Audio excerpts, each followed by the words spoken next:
Hello दोस्तों, कैसे हो आप सब। कल हमने देखा था रिया ने राकेश के प्यार में अपनी वर्जिनिटी खो दी और राकेश भी उसको छोड़ के चला गया। तो चलिए स्टोरी को आगे बढ़ाते हैं। रिया काफ़ी अंदर से अंदर टूट चुकी थी, बट कहते हैं ना, हर घाव को भर देता है वक्त। उसके साथ भी कुछ ऐसा ही हुआ। धीरे धीरे वक्त के साथ साथ उसका घाव भरता रहा और जो उसको तकलीफ़ थी वो भी धीरे धीरे कम होने लगी। पर जैसे जैसे उसकी तकलीफ़ कम होने लगी उसकी उम्र भी बढ़ने लगी और शादी की उम्र आ गई उसकी। जैसे ही रिया 18 साल की, रिया के माँ बाप ने ठान ली कि अब इसकी पढ़ाई छुड़वा के इसकी शादी करवाएंगे। रिया ने काफ़ी कहा कि अभी मुझे पढ़ना है, मुझे कुछ बनना है, बट उसके माँ बाप ने कहा बेटा ये छोटा सा गांव है, यहाँ पे लोग सवाल उठाएंगे, उंगलियां उठाएंगे तुझ पे, कौन उनको जवाब देगा, इसीलिए तू अभी शादी कर ले, अब पढ़ाई छोड़, वैसे भी जितना पढ़ना था तो पढ़ ली। रिया की पढ़ाई रुकवा के उसकी शादी का फैसला उनके माँ बाप ने ले लिया था और जल्दी एक उन्होंने अच्छा सा लड़का भी ढूंढ लिया। उससे रिया की उन्होंने शादी करा दी। बट उनको नहीं पता था कि जहाँ पे रिया जा रही है वहाँ पे उसकी पूरी ज़िंदगी बदलने वाली है, उसकी पूरी ज़िंदगी बर्बाद होने वाली है। उसके माँ बाप ने काफ़ी अच्छे उसकी शादी कराई और यही सोचा कि हमारी बेटी वहाँ पे आके राज करेगी और खुश रहेगी, पर उन्हें नहीं पता था उनकी बेटी वहाँ से लौटेगी तो सिर्फ एक लाश बन के लौटेगी। रिया की शादी हो गई वहाँ पे और उसका पति भी बहुत अच्छा था। बट जहाँ पे जिस गाँव में उसकी शादी हुई वहाँ पे एक पुरानी परंपरा चलती थी जो कि बहुत घटिया और गंदी परंपरा थी, पर उस परंपरा को वहाँ पे पूजा जाता था। वो परंपरा थी कि लड़की की पहली रात को पता किया जाता है वो वर्जिन है या नहीं।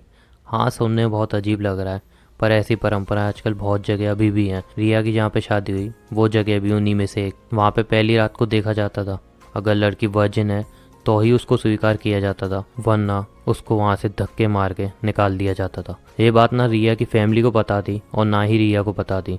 उनको लगा सब कुछ सही है, बट जब शादी हुई और शादी की पहली रात हुई तब सुबह ही रिया की पूरी ज़िंदगी बदल चुकी थी। सुबह लड़के के माँ बाप आए और लड़के से पूछा कि वर्जिन है या नहीं। लड़के ने साफ मना कर दी। लड़के ने कही नहीं, ये वर्जिन नहीं है, इन्होंने हमें धोखा दिया है, चीट किया इन्होंने हमें। बस उस लड़के का इतना कहना और रिया की पूरी ज़िंदगी का बदल जाना दोनों का एक साथ हो गया। उस लड़के के माँ बाप ने रिया को रूम से बाहर निकाला, उल्टा सीधा सुनाना चालू कर दिया। रिया को कुछ भी समझ में नहीं आ रहा था कि हो क्या रहा है। रिया शर्म के मारे सर तक उठा नहीं पा रही थी और लड़के के माँ बाप उसको उल्टा सीधा सुनाए जा रहे थे। उन्होंने उसको बहुत उल्टा सीधा सुनाया रिया को और रिया से बोला कि तुझ जैसी लड़की मेरे बेटे के काबिल नहीं है, निकल जाए यहाँ से। रिया बहुत गिड़गिड़ाई कि मेरी प्लीज़ बात सुनो। रिया उस लड़के के सामने भी गिड़गिड़ाई कि प्लीज़ मेरी बात सुनो, मैं तुम्हें बताती हूँ कि मेरे साथ हुआ क्या था, प्लीज़ मैं भरोसा करो, मैं तुम्हें कोई चीट नहीं कर रही, कोई मैंने तुम्हारा भरोसा नहीं तोड़ा, प्लीज़ मेरी बात सुनो, मैं बताती हूँ मेरे साथ हुआ क्या था। उस लड़के ने भी धक्के मार के उसको वहाँ से निकाल दिया, उसकी एक भी नहीं सुनी।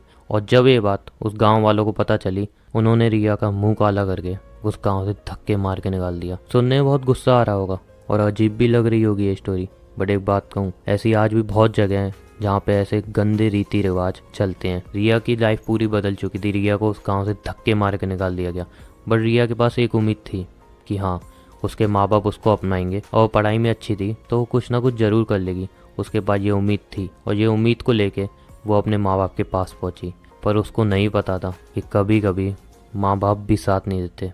जी हाँ, ऐसी भी दुनिया है जहाँ पे कभी कभी माँ बाप भी साथ नहीं देते। माँ बाप भी अपनी बेटी की परेशानी नहीं समझ पाते। शादी के बाद बेटी पराई हो गई यही सोच के बेटी को बिल्कुल अलग कर देते हैं।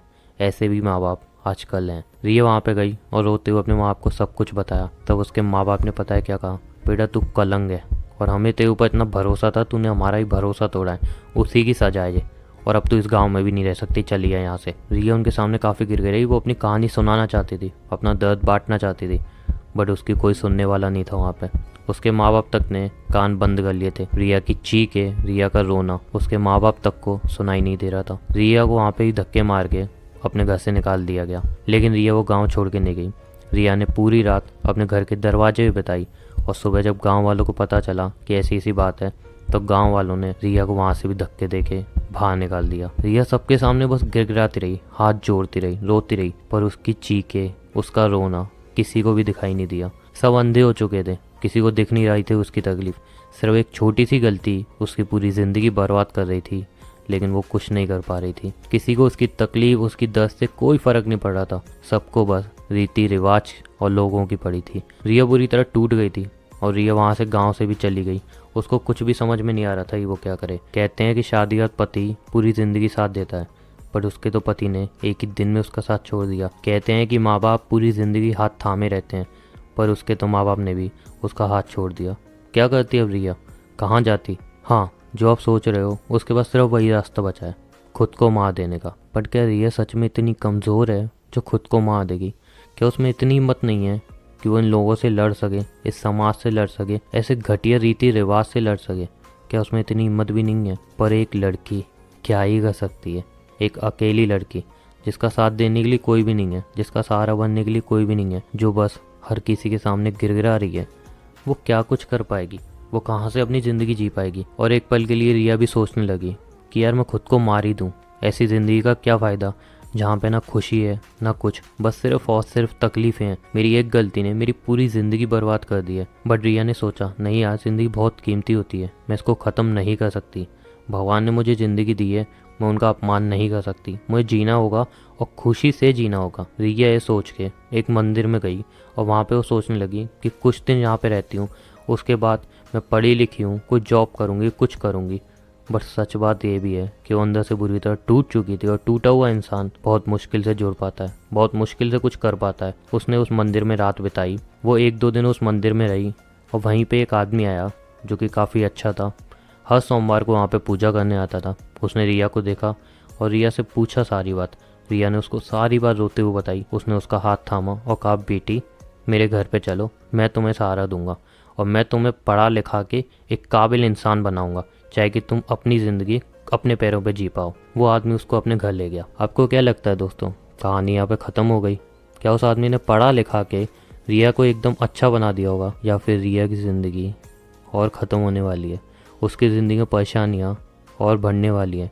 जो उसने सोचा भी नहीं था शायद उसके साथ वो होने वाला है। या फिर वो आदमी बहुत अच्छा है और रिया को पढ़ा लिखा के सही में वो कुछ बनाएगा, इस दुनिया के काबिल बनाएगा, दुनिया के लोगों से लड़ना सिखाएगा और सही में अपने पैरों पे उसको खड़ा कर देगा। ये सारी बातों के जवाब आपको मिलेंगे इसके 3rd एपिसोड में। और दोस्तों कमेंट करके जो बताना कि आपको क्या लगता है, वो आदमी रिया का साथ देगा या रिया का फ़ायदा उठाएगा? वो रिया को थामेगा या फिर रिया को और बुरी तरह से तोड़ देगा? आपको क्या लगता है क्या होगा 3rd एपिसोड में? प्लीज़ आप कमेंट करके जरूर बताना, मुझे भी तो पता चले कि आप कहाँ तक सोच सकते हो और आपकी थिंकिंग कहाँ तक जा सकती है। इसलिए प्लीज़ कमेंट करके जो बताना कि आपको क्या लगता है 3rd एपिसोड में क्या होगा।